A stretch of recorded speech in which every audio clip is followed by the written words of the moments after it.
Hello everyone, चलिए जल्दी से स्टार्ट करते हैं हम आज का discussion. This is your discussion on lesson number 2, that is demand, right. Demand देखिए, ये जो चैप्टर है ना, बहुत ही बेसिक और इम्पॉर्टेंट और सिंपल सा चैप्टर है।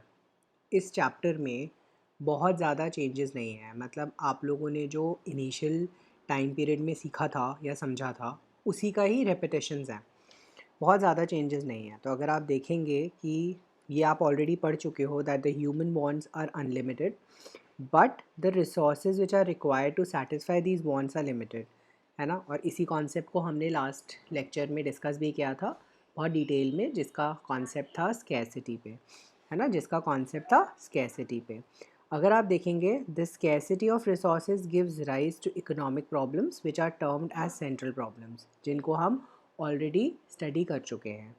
अगर आप देखेंगे हमारे लिए जो प्राइस होता है, हमने ये ऑलरेडी एडमिन पढ़ा हुआ था, हमने ऑलरेडी एक सेगमेंट पढ़ा हुआ है दैट जो प्राइस होती है कमोडिटी की, है ना, वो डिटरमाइन की जाती है by the demand and supply, right. ये हमने कहाँ पढ़ा था सर?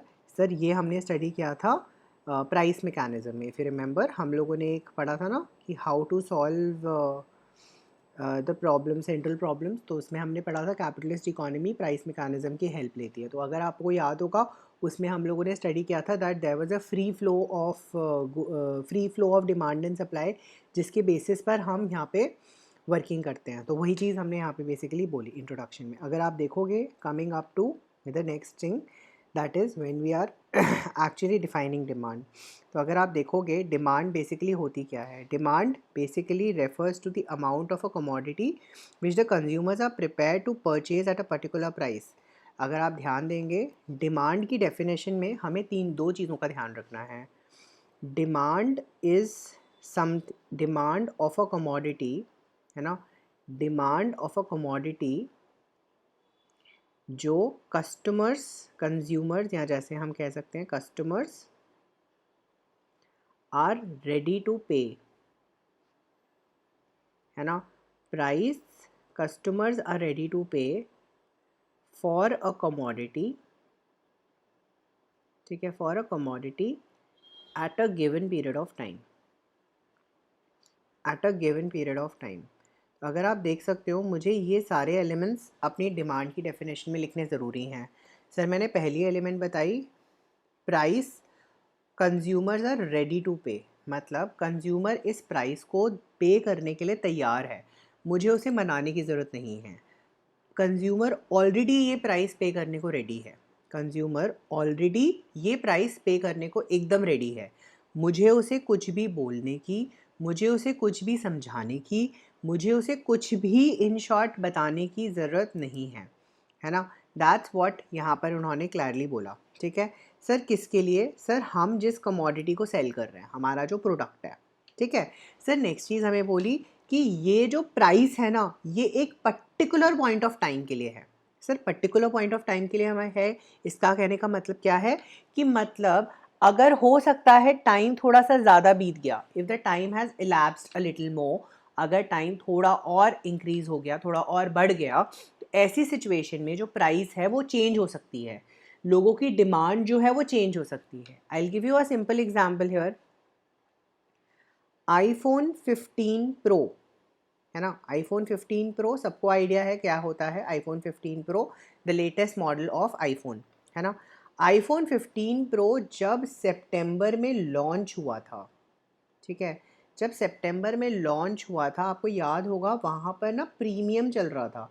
मतलब अगर ये 1,50,000 रुपीज़ का फ़ोन है तो हम आपको 5,000 रुपये एक्स्ट्रा देते हैं, मतलब टोटल में 155,000 पे करते हैं और एक आईफोन ले लेते हैं। लेकिन जब ये टाइम पीरियड अक्टूबर में कन्वर्ट हुआ, when the phone was readily available, people said कि हम तो 150 देंगे, हम तो ये प्रीमियम पे नहीं करेंगे, हम तो ये प्रीमियम पे नहीं करेंगे, है ना। उन्होंने बोला हम तो 150 पे करेंगे, हम तो 155 पे नहीं करेंगे। Again for a particular period of time, मतलब only for the period of September there was a premium there. तो जो लोग रेडी थे इस प्रीमियम को पे करने के लिए, वो only in the month of September थे for the premium value, for the premium value of the phone, है ना, केवल उसी के लिए वो लोग एक्स्ट्रा अमाउंट देने को तैयार थे. So that's what we call it as factors, that is what we call it as demand. अगर आप देखेंगे डिमांड इकोनॉमिक्स में is therefore not the same thing as you desire. मतलब आप जो चाहते हो उसे डिमांड नहीं कहते हैं. मतलब अगर मैं एक सिंपल भाषा में आपको समझाऊँ, अरे भाई अगर मैं आपको एक सिंपल भाषा में समझाऊँ, है ना, demand is not desire, demand is not just desire. मेरी इच्छा है कि मैं आईफोन खरीदूँ. देखो, there is a difference between the two statements that I am about to say. मैं चाहता हूँ कि मैं I hold an iPhone in my hand, है ना, I want to hold an iPhone 15 pro in my hand. ठीक है, ये मेरी डिज़ायर है. लेकिन सर अगर इस डिज़ायर के पीछे वो कहता है कि भैया तुम्हें 1.5 लाख रुपए पे करना है, मैं कहता हूँ भाई साहब अभी नहीं है पैसा मेरे पास, I can't pay right now, I can't afford an iPhone right now. तो that's when we say that desire, having a desire is not creating a demand. Having a desire is not creating a demand. Demand is created when you are ready to pay for that commodity at the given point of time. मतलब अगर मैं आज 1.5 लाख रुपए पे करने को ready हूँ, अगर मैं आज 1,50,000 रुपीज पे करने के लिए रेडी हूँ for that phone, then that desire will get converted into demand. But if I'm not ready to pay 1,50,000 for that particular iPhone, that means that demand is not, it has not created, I have not created the demand. It is just मेरी इच्छा है. अब बेटा इच्छा तो मेरी है कि मैं चांद पे भी जाऊँ, है ना, इच्छा तो है मैं माउंट एवरेस्ट भी चढ़ जाऊँ, लेकिन करता हूँ क्या? नहीं ना. तो that's what we say here. In economics, desire is not demand. मैं चाहता हूँ, मैं ये करना चाहता हूँ इज़ नॉट डिमांड.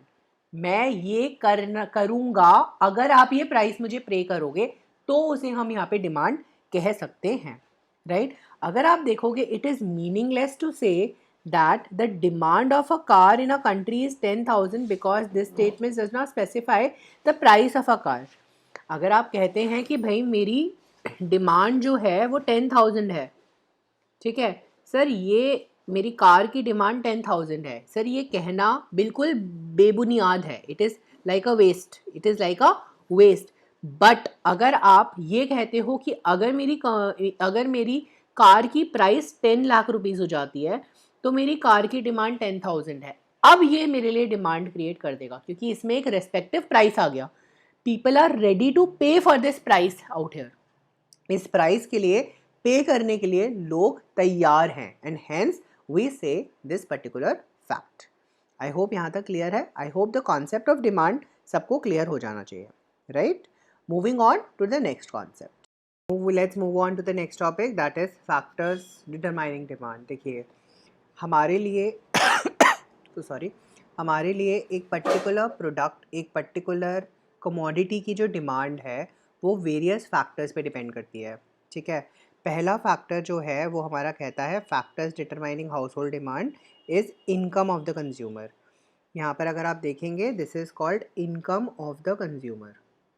ठीक है, इनकम ऑफ द कंज्यूमर. अगर आप यहाँ पे देखेंगे कि मेरे लिए जो कंज्यूमर है अगर उसकी इनकम बढ़ जाती है, जैसे मैं कहता हूँ, एग्जाम्पल से समझा देता हूँ, अगर यहाँ पर मिस्टर ए की इनकम है से ₹10,000,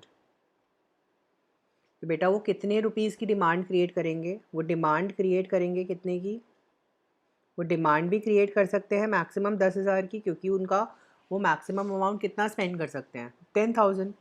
अगर ये जो इनकम है ये बढ़ जाती है टू ₹11,000, बेटा अगर आप देखोगे मेरी जो डिमांड है वो भी इंक्रीज़ हो जाएगी टू 11,000, है ना. क्यों? क्योंकि अब उनकी जो इनकम है, अब उनकी जो परचेजिंग पावर है वो बढ़ गई. तो अगर आप यहाँ पे देखोगे मेरे लिए वर्ड क्या इंपॉर्टेंट है? मेरे लिए परचेजिंग पावर वर्ड इंपॉर्टेंट है. क्या वर्ड इंपॉर्टेंट है? मेरी परचेजिंग पावर इंक्रीज़ हो गई. व्हेन माय परचेजिंग पावर, अगर आप यहाँ पे देखोगे, मैं कीवर्ड यहाँ पे लिख देता हूँ, शायद यहाँ पे मेंशन नहीं है, मेरी परचेजिंग पावर इंक्रीज़ हो गई, है ना. मेरी परचेजिंग पावर इंक्रीज़ हो गई. परचेजिंग पावर इंक्रीज़ होने से there is a direct relationship, right. Direct relationship से मेरा कहने का मतलब क्या है? अगर मेरी इनकम बढ़ेगी तो मेरी डिमांड भी बढ़ेगी, है ना. सर नेक्स्ट बोलता है price of the commodity. Price of the commodity के बारे में आपको हमेशा ध्यान रखना है सर, जैसे जैसे मेरी प्राइस बढ़ेगी, जैसे जैसे मेरी प्राइस बढ़ेगी वैसे वैसे उसकी डिमांड रिड्यूस होगी। There is an indirect relationship, there is an indirect relationship, ठीक है, there is an indirect relationship in respect to the price of the commodity. यहाँ पर आप ध्यान रखेंगे कि यहाँ पर लॉ ऑफ डिमांड भी आ जाता है, ठीक है। ये लॉ ऑफ डिमांड भी कहता है कि जैसे जैसे एक पर्टिकुलर कमोडिटी का प्राइस बढ़ता है उसका डिमांड कम हो जाता है, एंड वाइसा वर्सा, जैसे जैसे उसका डिमांड, जैसे जैसे उसका प्राइस कम होने लगता है तो उसका डिमांड बढ़ने लग जाता है। अगर आप देखेंगे यहाँ पर उन्होंने केवल बोला कि मेरे लिए प्रोडक्ट का केवल प्राइस चेंज हो रहा है, मतलब अदर थिंग्स रिमेनिंग कांस्टेंट, मतलब मेरी जो बाकी के सारे फैक्टर्स हैं उस पर्टिकुलर प्रोडक्ट के वो कांस्टेंट है, जैसे पहले थे वैसे अब भी है। There is no change in it. Next we talk about taste and preferences of consumers. Taste and preferences से मतलब है कि लोगों की जो ज़रूरतें हैं, लोगों की जो नीड है, लोगों की जो प्रेफरेंसेस हैं उस पर्टिकुलर कमोडिटी को लेकर, वो कैसे चेंज हो रही हैं। आज के टाइम पे आईफोन का फैशन चल रहा है, there are people who are always interested in getting more and more of iPhones. तो होता क्या है, लोगों की जो प्रेफरेंसेस हैं वो चेंज हो रही है, लोगों की जो प्रेफरेंसेस हैं वो बहुत ज़्यादा मैनी फोल्ड में चेंज हो रही हैं। तो with the change in taste and preferences there will result in a change in demand. अगर हमारे लोगों की प्रेफरेंसेस चेंज होगी तो उस चेंज इन प्रेफरेंस की वजह से हमारी डिमांड में भी चेंज होगी, है ना। तो अगर मेरा कमोडिटी जो है, अगर मेरा जो कमोडिटी जो है it has gone out of fashion, वो अगर फैशन से बाहर चला गया है, मतलब उसका फैशन चला गया है, it has come out of the fashion, आप देखोगे उसका जो डिमांड है वो भी डिक्लाइन हो जाएगा, उसका डिमांड जो है वो यहाँ पे डिक्लाइन हो जाएगा, राइट। सर नेक्स्ट चीज़ हमें बोलता है price of related goods. Price of related goods में अगर आप ध्यान देंगे, हमेशा ध्यान देंगे, मेरे पास हमेशा दो टाइप के रिलेटेड गुड्स होते हैं, मेरे पास हमेशा दो तरीके के रिलेटेड गुड्स होते हैं। पहले होते हैं सब्स्टिट्यूट गुड्स, पहले होते हैं सब्स्टिट्यूट गुड्स एंड दूसरे होते हैं कॉम्प्लीमेंट्री गुड्स, ठीक है, दूसरे होते हैं कॉम्प्लीमेंट्री गुड्स। सर अब हम बात करते हैं दोनों की इंडिविजुअली। सब्स्टिट्यूट गुड्स का मतलब है जैसे टी एंड कॉफ़ी। सर मेरे पास अगर टी नहीं है, सर मेरे पास अगर चाय नहीं है ना, मेरे पास अगर चाय नहीं है तो मैं कॉफ़ी पी के काम चला सकता हूँ, है ना। सर मेरे पास अगर, है ना, अगर मेरे पास पेप्सी नहीं है, ठीक है, तो मैं कोका कोला या थम्स अप यूज़ करके काम चला सकता हूँ। सर मेरे पास अगर पेन नहीं है तो मैं पेंसिल की मदद से काम कर सकता हूँ, या, है ना, या स्केच पेन की मदद से काम कर सकता हूँ, है ना, I can use that, right. Sir मेरे पास अगर आईफोन नहीं है ना, तो मैं एंड्रॉयड फ़ोन यूज़ कर सकता हूँ, कोई भी एंड्रॉयड फ़ोन यूज़ कर सकता हूँ, है ना। आई होप कोई प्रॉब्लम नहीं है, आपको समझ आ गया। एक के रिप्लेसमेंट में दूसरा, एक के रिप्लेसमेंट में दूसरा। तो अगर आप यहाँ पे ध्यान देंगे, अगर हम बात कर रहे हैं एक के रिप्लेसमेंट में दूसरा, one in place of another, I repeat my self, one in place of another, इसका मतलब क्या हो गया सर, इसका मतलब ये हो गया कि अगर मेरे पास वो प्रोडक्ट नहीं है तो मैं दूसरा प्रोडक्ट यूज़ करके काम चला सकता हूँ। अब सोच के देखना सर, अगर मेरा टी का प्राइस है ₹10 और मेरे कॉफ़ी का प्राइस है से ₹15, किसी रीज़न से अगर मेरे टी का प्राइस ₹10 से हो गया ₹15, काफ़ी सारे टी लवर्स जो हैं वो कॉफ़ी में कन्वर्ट हो जाएंगे। क्यों कन्वर्ट हो जाएंगे सर, यहाँ पर मुझे कॉफ़ी थोड़ा सुपीरियर आइटम है, महंगा आइटम है, अब अगर चाय भी मुझे उसी दाम में मिल रही है तो मैं कॉफ़ी लेना प्रेफर करूँगा ना, है ना। तो आप देख सकते हो अगर मेरी चाय का दाम बढ़ गया, मेरी demand for coffee will increase. अगर मेरा टी का प्राइस रिड्यूस हो गया, अगर मेरा टी का प्राइस रिड्यूस हो गया, सर इसकी डिमांड भी रिड्यूस हो जाएगी। तो अगर आप देख सकते हो in case of substitute goods there is a direct relationship, मतलब मेरा जो सब्स्टिट्यूट गुड है, अगर उस सब्स्टिट्यूट गुड का प्राइस कम हो जाएगा तो मेरी डिमांड बढ़ जाए, I am so sorry, indirect relationship है, मैंने उल्टा लिख दिया। मेरी अगर टी का प्राइस कम हो जाएगा तो demand for coffee will go up, मेरे प्रोडक्ट की coffee will go up. Sir अगर मेरे रिलेटेड गुड, अगर फॉर एग्जांपल मेरा गुड जो है वो कॉफ़ी है, ठीक है, अगर टी का प्राइस कम हो जाता है तो demand for coffee will increase, price for tea goes up तो demand for coffee will come down. So there is an indirect relationship. ठीक है, there is always an indirect relationship between the demand. यहाँ पर हम किस किस के बीच में देख रहे हैं sir? Sir demand for product, मतलब मेरा जो प्रोडक्ट है, with price of related goods, मतलब मेरे प्राइस ऑफ रिलेटेड गुड्स, मतलब मेरा जो प्राइस है जो सब्सटीट्यूट गुड्स का, उसका प्राइस चेंज हो रहा है, तो उसके प्राइस के चेंज होने की वजह से मेरे डिमांड में क्या फ़र्क आ रहा है, मेरे डिमांड में नहीं, मतलब मेरे प्रोडक्ट के डिमांड में क्या फ़र्क आ रहा है, राइट. तो अगर आप देखोगे यहाँ पर नेक्स्ट चीज़ हमारे पास यहाँ पे बात आ रही है जिसको हम कहते हैं कॉम्प्लीमेंट्री गुड्स. कॉम्प्लीमेंट्री गुड्स क्या होते हैं सर? अगर मेरे पास ये नहीं है तो दूसरा भी काम नहीं कर सकता. जैसे कार एंड पेट्रोल. सर अगर पेट्रोल नहीं है तो मैं गाड़ी नहीं चला सकता. पेट्रोल गाड़ी है तो ऑब्वियसली. अब आप कहोगे सर डीजल गाड़ी है तो क्या होगा? ठीक है ना बेटा, डीजल की बात नहीं हो रही यहाँ पे, सीधी बात है. I am talking about a petrol car, petrol based car, and I am talking about a petrol, है ना. I am talking about a pen and refill, है ना. I am talking about tea and sugar. ठीक है, I am talking about cold drink and ice. तो ये क्या है? ये हमारे एक दूसरे के साथ कॉम्प्लीमेंट्री गुड्स हैं. क्या है ये हमारे साथ? ये हमारे एक दूसरे के कॉम्प्लीमेंट्री हैं. मतलब अगर एक नहीं है तो केवल बर्फ़ का क्या करूँगा मैं? अंडे दूंगा उसके, कुछ नहीं कर सकता मैं. अगर चाय नहीं है तो चीनी का क्या करूँगा? चीनी डायरेक्टली खा लूँगा, नहीं खा सकता. सर अगर मेरे पास पेन ही नहीं है तो रिफ़िल का क्या करूँगा? अचार डालूंगा, है ना. सर सीधी बात है ना. Mobile and charger. सर अगर मोबाइल ही नहीं है तो उसके चार्जर को कहाँ चार्ज करूँगा? क्या चार्ज करूँगा उस चार्जर से, राइट. तो ये चीज़ हमें यहाँ पे समझाने की बात कर रहा है. तो यहाँ पर बोलता है कि अगर मेरा price of my related goods, है ना, मतलब मेरे जो प्राइस ऑफ बर्फ़ है वो बढ़ गया, है ना, तो सर आप देख सकते हो मेरा डिमांड फॉर माय प्रोडक्ट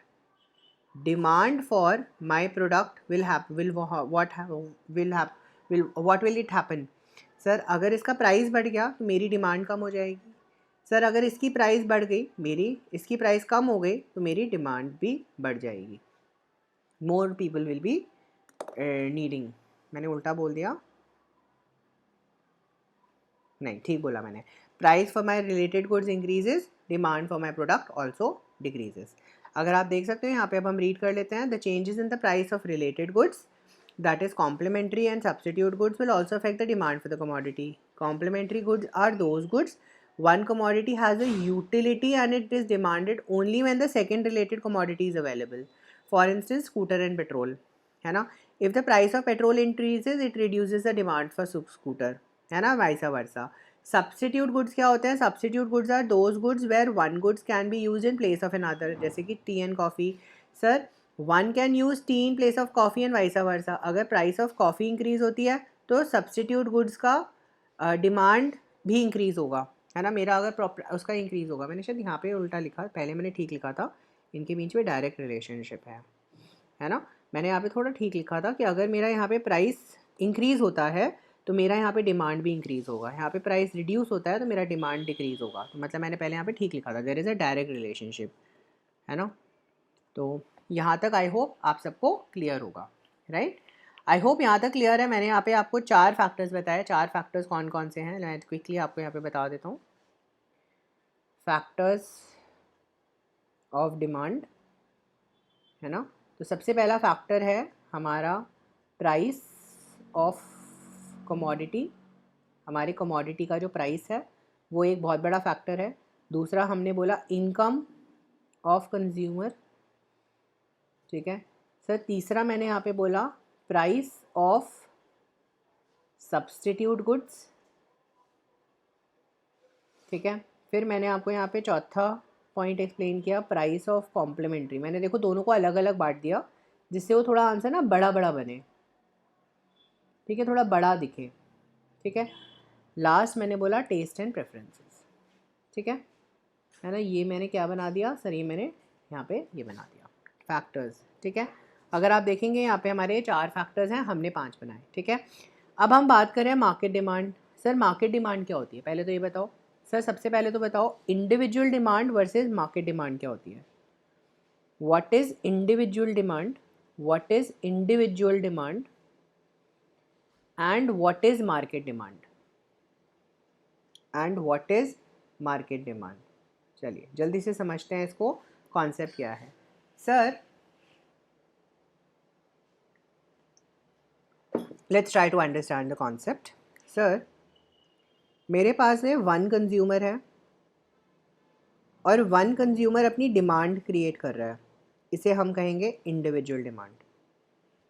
ठीक है सर, मेरे पास में 50 कस्टमर्स हैं.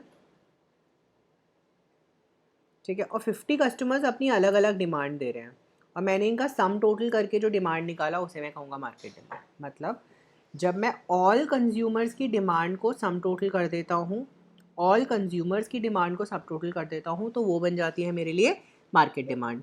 लेकिन जब मैं एक पर्टिकुलर कंज्यूमर की बात कर रहा हूँ, when I am talking about only a particular consumer, when I am talking about only one consumer, so उस वन कंज्यूमर की डिमांड की जब मैं बात कर रहा हूँ तो वो बन जाती है इंडिविजुअल डिमांड. तो अगर आप देख सकते हो अभी तक हम लोगों ने फैक्टर्स जो पढ़े वो किसके पढ़े सर? अभी तक हमने पढ़े हाउस होल्ड डिमांड. मतलब हम कह सकते हैं ये इंडिविजुअल डिमांड की कॉन्सेप्ट है ना सर. ये फैक्टर्स नॉर्मल डिमांड के भी फैक्टर्स हो सकते हैं. ठीक है, मतलब मार्केट डिमांड के भी फैक्टर्स हो सकते हैं, लेकिन मार्केट डिमांड के कुछ और फैक्टर्स भी होते हैं. क्या फैक्टर्स होते हैं कुछ और? सर कुछ और फैक्टर्स होते हैं, हमारी पॉपुलेशन कितनी बड़ी है. सर हमारी पॉपुलेशन छोटी सी इटली या जर्मनी जैसी है, या हमारी पॉपुलेशन चाइना या इंडिया जैसी है, बड़ी बड़ी खूब सारी, है ना. तो ये भी हमारे लिए बहुत इंपॉर्टेंट फैक्टर है ना. How big the population is, how big is the size of the population is. जितना बड़ा पॉपुलेशन साइज उतना बड़ा डिमांड. सर उतनी ज़्यादा डिमांड उतने अलग अलग प्रोडक्ट्स की डिमांड, है ना. तो यहाँ पर हम वही बात कर रहे हैं कि we'll have various types of goods, है ना. हमारी जितनी ज़्यादा इंक्रीज़, मतलब जितना पॉपुलेशन हमारा ज़्यादा होगा, जितना पॉपुलेशन ज़्यादा होगा हमारे डिमांड फॉर वेरियस गुड्स भी ज़्यादा होगी, है ना. सर नेक्स्ट बोलता है डिस्ट्रीब्यूशन ऑफ इनकम. सर हमारी जो इनकम का डिस्ट्रीब्यूशन है, क्या वो अनईक्वल डिस्ट्रीब्यूशन है या फिर इक्वल डिस्ट्रीब्यूशन है? सर इससे इससे क्या फ़र्क पड़ेगा? सर अगर अनईक्वल डिस्ट्रीब्यूशन है मतलब a large proportion, I repeat myself, a large proportion of people are unable, मतलब they are not able to afford the products, वो प्रोडक्ट्स को अफोर्ड नहीं कर पा रहे हैं. तो ऐसी सिचुएशन में मुझे देखना पड़ेगा ना मैं किसकी डिमांड पे ज़्यादा फोकस करूँगा, है ना. तो मतलब small income group and large income group. तो मेरा जो मेजॉरिटी ऑफ द पीपल है जो मेरे को डिमांड दे रहा है, they are from the small income group और दे आर फ्रॉम द, जहाँ जहाँ पे अनइक्वल डिस्ट्रीब्यूशन हो रही है, जहाँ जहाँ पर हमारे पास अनइक्वल डिस्ट्रीब्यूशन है, वहाँ पे मतलब है कि मतलब स्मॉल इनकम ग्रुप वाले जो लोग हैं वो थोड़े ज़्यादा हैं in comparison to high income group. तो वो भी हमारे डिमांड को इम्पैक्ट करेगा, है ना. क्यों डिमांड को इम्पैक्ट करेगा? बिकॉज अगर एक इवन डिस्ट्रीब्यूशन सिस्टम होगा इनकम का, तो डिमांड फॉर लग्जरी ज़्यादा होंगी क्योंकि लोग ज़्यादा अफोर्ड कर पाएंगे, क्योंकि उनकी परचेजिंग पावर ज़्यादा होगी, है ना. उनकी परचेजिंग पावर इम्पैक्ट में आ जाएगी. और बेटा जब उनकी परचेजिंग पावर इम्पैक्ट में होगी तो अकॉर्डिंगली चीज़ें डिफ़र करेंगी. Then we have here law of demand, जिसके बारे में मैं आपको बोल चुका हूँ. लॉ ऑफ डिमांड सिंपल एक ही चीज़ कहता है कि अगर मेरी प्राइस हाई है तो मेरी जो डिमांड है वो लो होगी. अगर मेरी प्राइस डिक्रीज़ हो रही है तो मेरी डिमांड इंक्रीज़ होगी. मतलब there is an indirect relationship, there is always an indirect relationship between the price of the commodity and the demand for a commodity, है ना.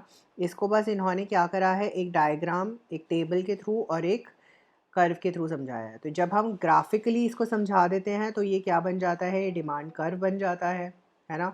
It is always a downward sloping curve. तो आपको ये ध्यान रखना है कि यह हमेशा से डाउनवर्ड स्लोपिंग कर्व होगा. ठीक है, मतलब डाउनवर्ड स्लोपिंग नीचे की तरफ लाइन जाएगी. एंड प्राइस जैसे अगर आप बढ़ा रहे हो, जैसे इस केस में कम कर रहे हो, तो देखो डिमांड बढ़ती जा रही है ना. लेकिन अगर आप प्राइस यहाँ पे बढ़ाते तो डिमांड कम होती. That's the thing you have to keep in mind, है ना. डिमांड शेड्यूल क्या होता है? डिमांड शेड्यूल हमारे लिए टैबुलर प्रेजेंटेशन होता है, टैबुलर रिप्रेजेंटेशन होता है ना, of demand related data. And demand relating data से हमारा कहने का मतलब क्या है, प्राइस या डिमांड, है ना। तो प्राइस या demand for a given commodity को जब हम रिप्रेजेंट करते हैं एक टेबल फॉर्म में, शेड्यूल फॉर्म में, तो वो डिमांड शेड्यूल बन जाता है। अगर हम उसे कर्व फॉर्म में ग्राफिकली प्रेजेंट करते हैं तो उसे वो हमारे लिए डिमांड कर्व बन जाता है।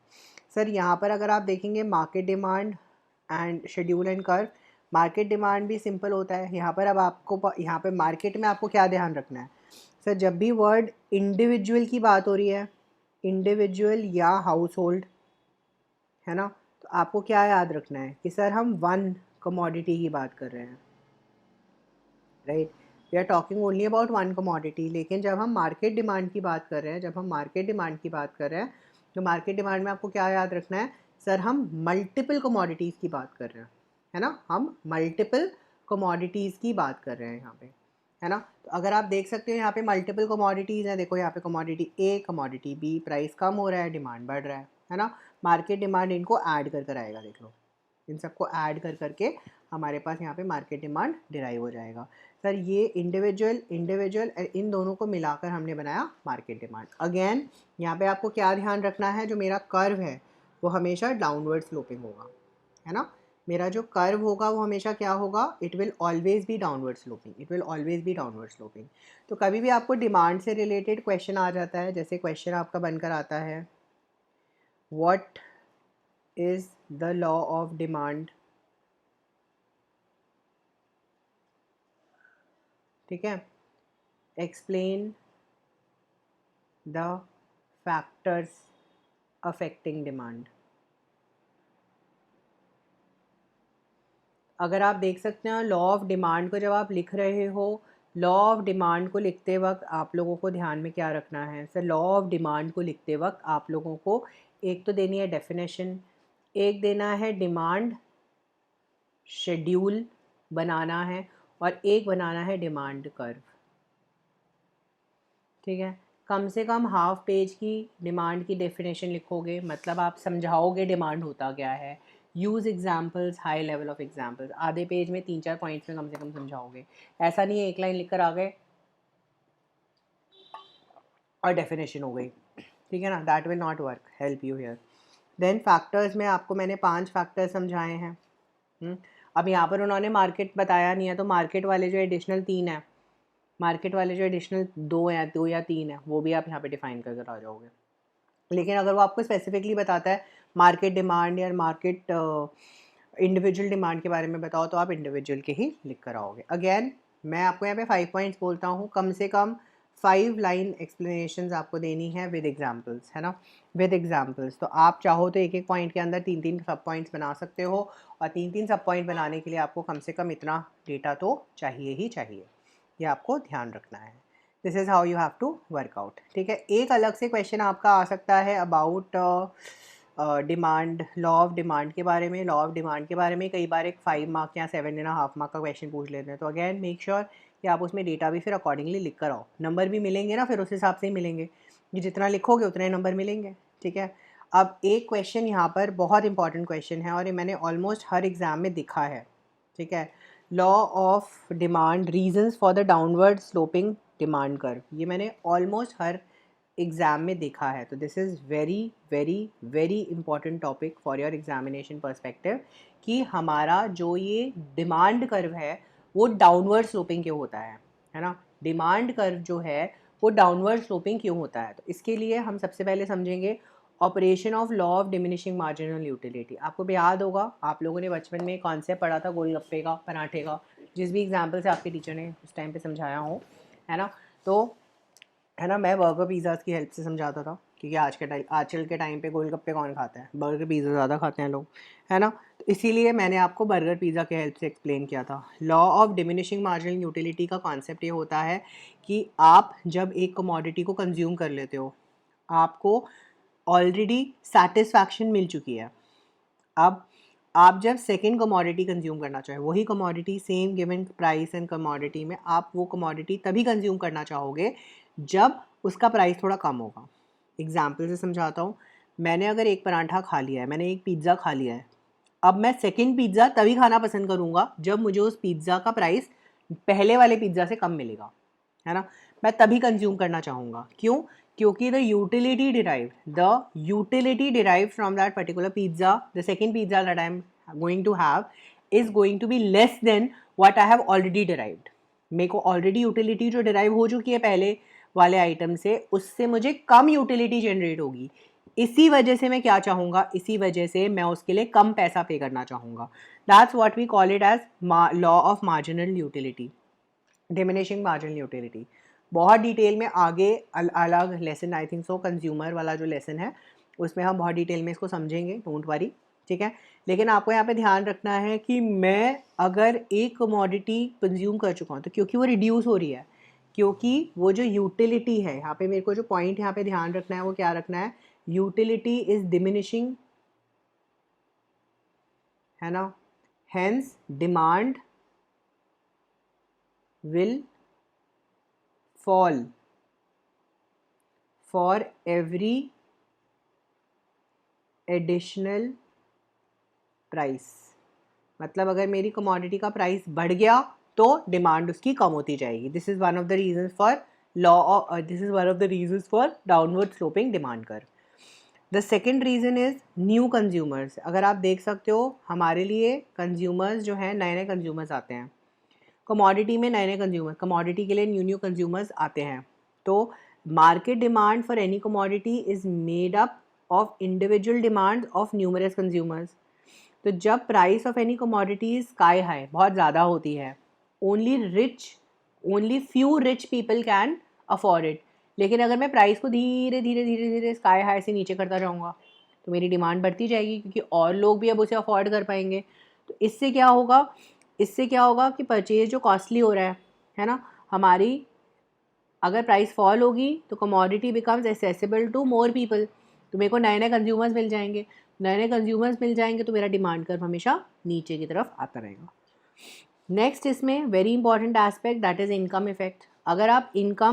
अगर if there is a change in the price of the commodity, price, हमारी कमोडिटी का प्राइस चेंज हो रहा है ना, हमारे लोगों की रियल इनकम पे भी इम्पैक्ट पड़ेगा, क्योंकि उनकी परचेजिंग पावर पे इम्पैक्ट पड़ेगा, जैसा हमने पढ़ा भी था। तो a fall in the price of a commodity in fact amounts to rise in the real income of the purchasing power of the commodity. जैसे let's give up an example, मैं अगर मेरी प्राइस 10 है ना, तो मेरी डिमांड है 100 units, तो मेरी टोटल इनकम कितनी होनी चाहिए, 1000 रुपीज़ की होनी चाहिए टोटल इनकम, ठीक है। अब बेटा सोचो, मेरी प्राइस अगर कम हो जाती है 8 रुपीज़ पे, मेरी डिमांड इंक्रीज़ हो जाती है, मेरी डिमांड जो है वो बढ़ जाती है 120 रुपीज़ पे, है ना। And you can see 120 into 8 that makes it 960, है ना। आप देख सकते हो मेरी जो इनकम इसके लिए चाहिए, मुझे पैसा जो चाहिए वो कितना चाहिए, 960। तो आप देख सकते हो मेरी इनकम बल्कि और कम हो गई, मेरे प्राइस के कम होने से मेरी इनकम की मनी की रिक्वायरमेंट जो है वो भी कम हो गई, और मेरी देख लो डिमांड जो है वो बढ़ गई।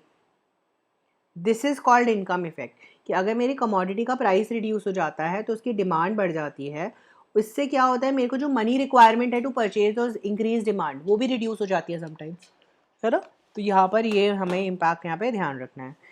अब नेक्स्ट चीज़ देखोगे, सब्स्टिट्यूशन इफेक्ट। सब्स्टिट्यूशन इफेक्ट हमें क्या बोलता है कि अगर price of a commodity fall करती है, इंक्रीजिंग परचेजिंग पावर और the real income, it relatively attractive customers to substitute the product. मतलब अगर मेरी रिलेटिव इनकम इंक्रीज हो जाती है, मेरे रिलेटिव गुड की तरफ अट्रैक्ट हो जाता है मेरा कस्टमर, अट्रैक्ट हो जाता है। क्यों हो जाता है सर? क्योंकि उसकी रियल इनकम बढ़ गई। अगर उसकी रियल इनकम बढ़ गई, भाई सीधी बात है, मैं अगर नॉर्मली में जाता था, मैं एक कप कॉफ़ी पीता था, मेरी अगर कॉफ़ी का प्राइस कम हो गया है ना, या चाय का प्राइस कम हो गया, मैं क्या करूँगा सर? मैं हो सकता है ना 2 कॉफ़ी पी लूँ, या मैं कह सकता हूँ चल मैं 1 कॉफ़ी और 1 चाय दोनों पी लूँ, है ना। तो अगर आप देख सकते हो मेरे लिए सब्स्टिट्यूशन का इम्पैक्ट आ जाता है, यहाँ पे आ जाता है ना। मैं 1 कप कॉफ़ी के प्राइस में 2 कप चाय पी लूँ, है ना। तो यहाँ पर ये चीज़ आती है कि there can be a reason for, मेरी सब्स्टिट्यूशन इफेक्ट में आ जाता है, ठीक है।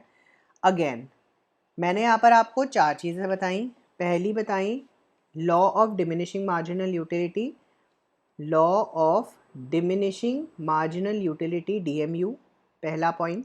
दूसरा पॉइंट आपको बताया income effect.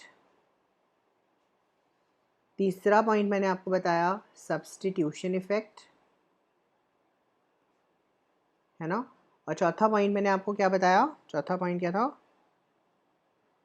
Number of new consumers,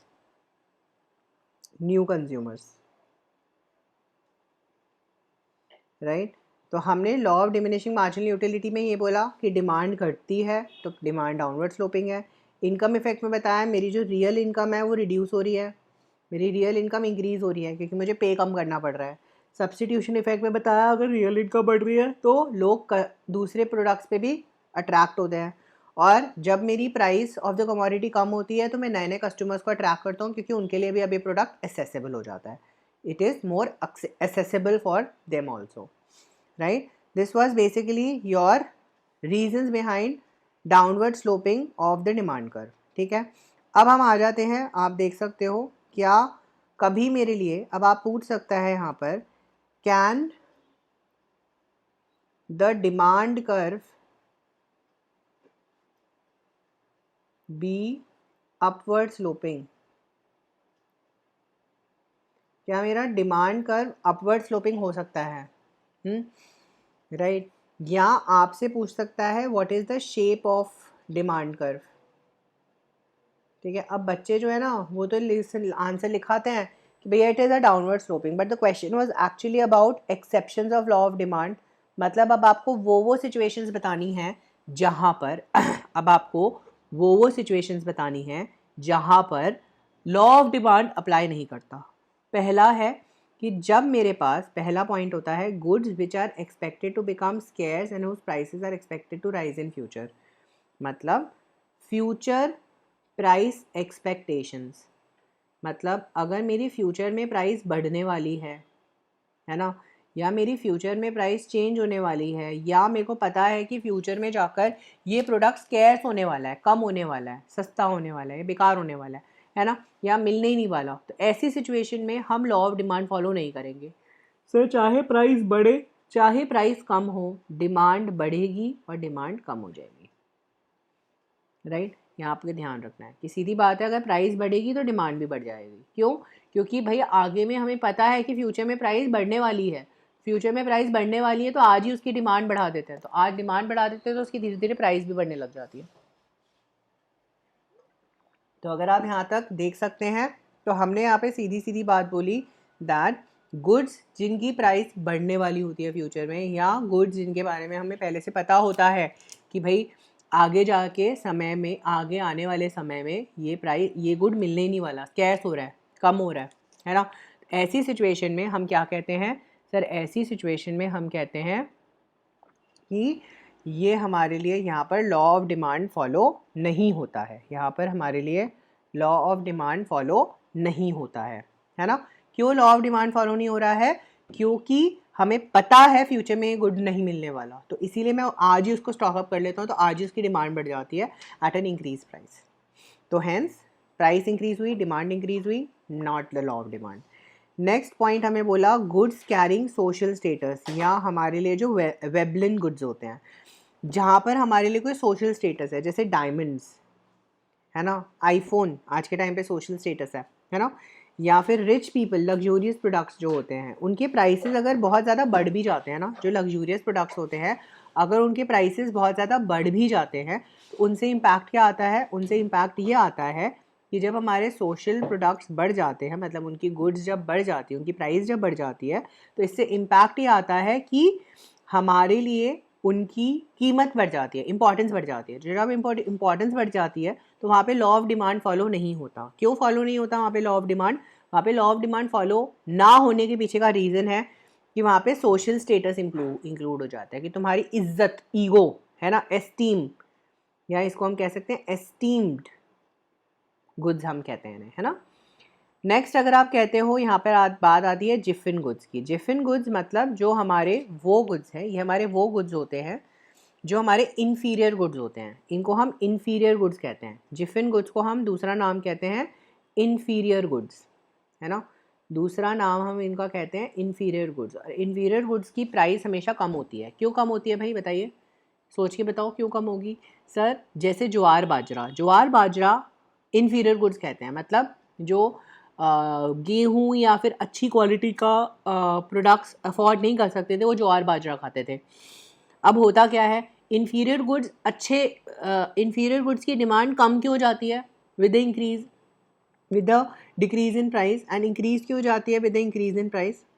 इसलिए क्योंकि होता क्या है, जब आपकी इनकम बढ़ी अब आप अफोर्ड ज़्यादा कर सकते हो ना। व्हेन यू कैन अफोर्ड, आप क्या करोगे सर, आप ज्वार से शिफ्ट होके वीट पे चले जाओगे। तो मतलब प्राइस कम होने से भी आपकी डिमांड शिफ्ट हो रही है, क्योंकि आप shifting to a different product, है ना। अब आप दूसरे बेटर नॉर्मल गुड्स पे शिफ्ट कर रहे हो। तो नॉर्मल गुड्स आपको ये हमेशा याद रखना है, ये आपको हमेशा ध्यान रखना है दैट गुड्स के केस में हमारे पास दो टाइप के गुड्स होते हैं, एक होते हैं इन्फीरियर गुड्स, एक होते हैं नॉर्मल गुड्स।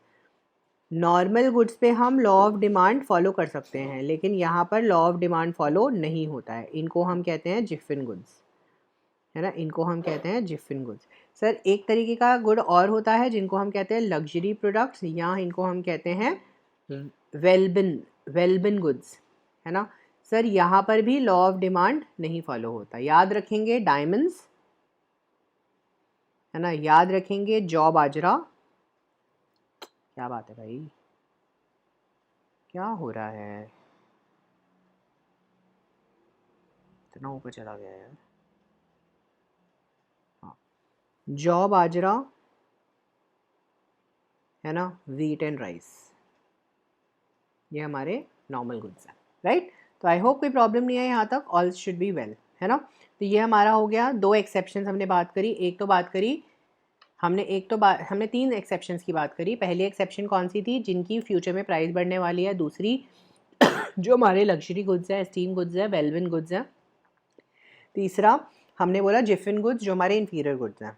ठीक है, यहाँ तक कोई प्रॉब्लम तो होनी नहीं चाहिए, राइट। यहाँ पर हमारे पास आ गया we have the concept of law of demand. Sir यहाँ पर मैं आपको अब एक छोटा सा कॉन्सेप्ट समझा रहा हूँ लॉ ऑफ डिमांड में। आपको पता है मेरा डिमांड कर्व है डी, है ना, ये मेरा प्राइस ऑफ द कमोडिटी को रिप्रेजेंट कर रहा है, ये मेरी डिमांड क्वांटिटी डिमांडेड को रिप्रेजेंट कर रहा है, ये मेरा ज़ीरो है। सर मैं यहाँ पर हूँ,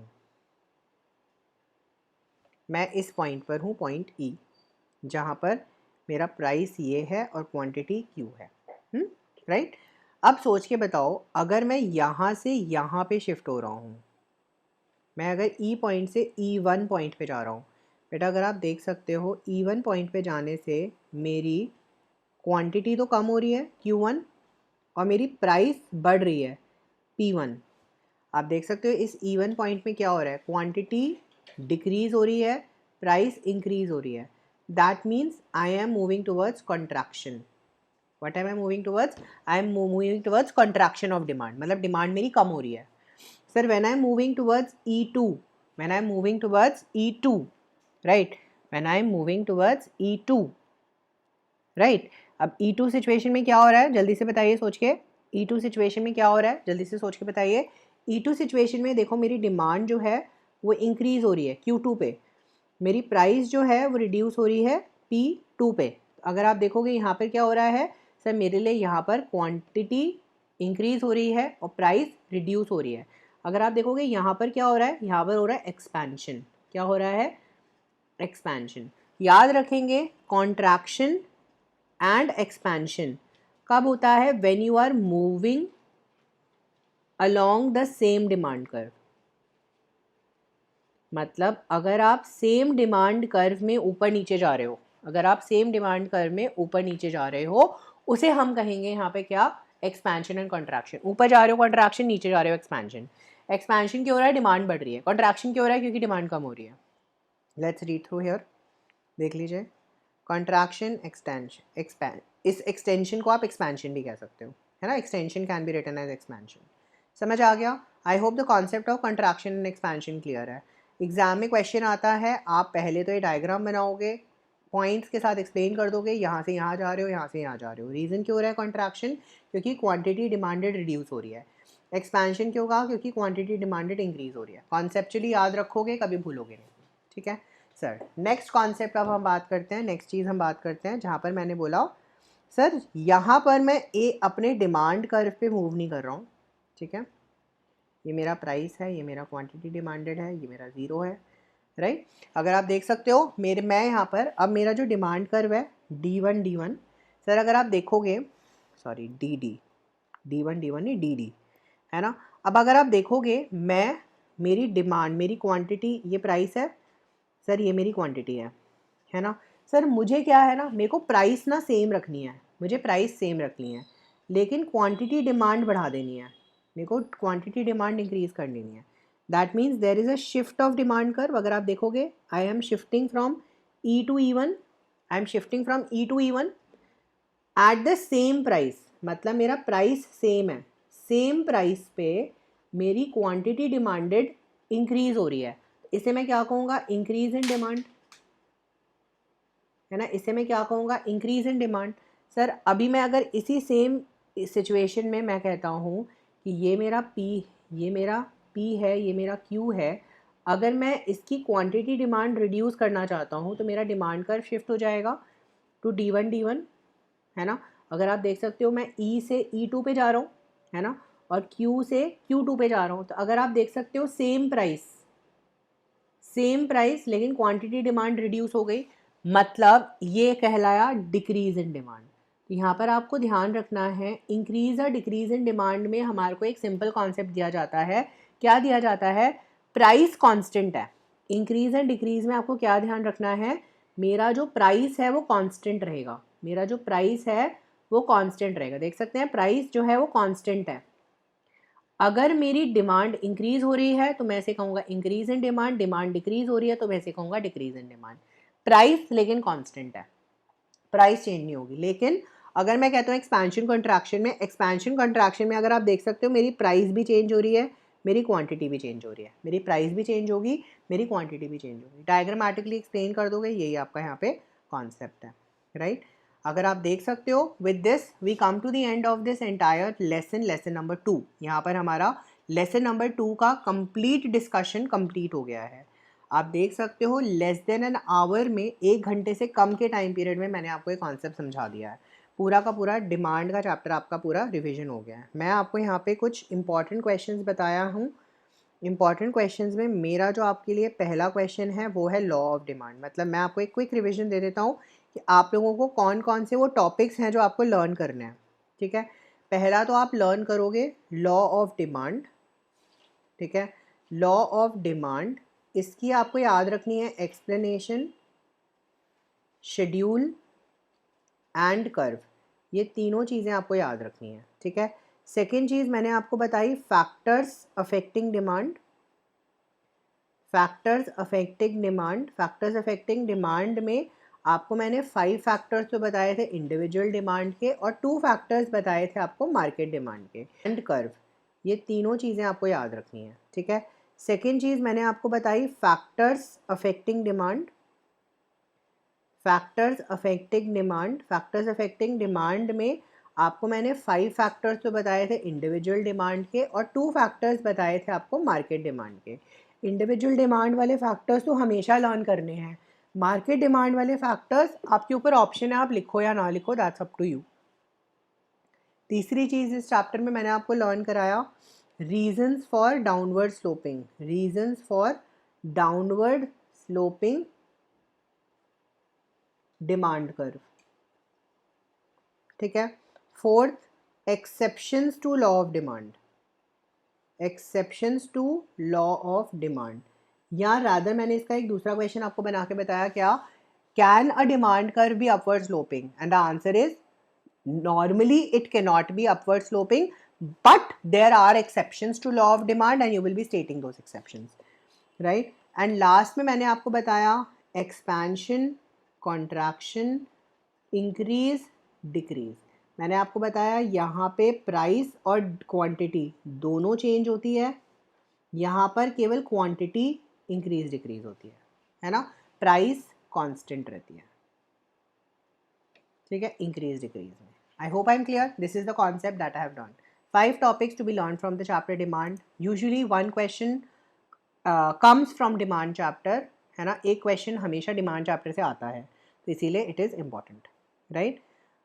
अगर आप देखेंगे इसके बाद अब हमारा जो नेक्स्ट चैप्टर है, third chapter, that is elasticity of demand. एक क्वेश्चन इलास्टिसिटी ऑफ डिमांड से भी आ जाता है. इलास्टिसिटी ऑफ डिमांड एक बहुत ही सिंपल सा छोटू सा चैप्टर है, नथिंग वेरी स्पेसिफिक, और बहुत ही छोटी वीडियो बनने वाली है जो नेक्स्ट वीडियो बनने वाली है, right. Thank you so much, and please do share these videos, do share it with your friends, and do subscribe to our channel for more such related updates. Thank you.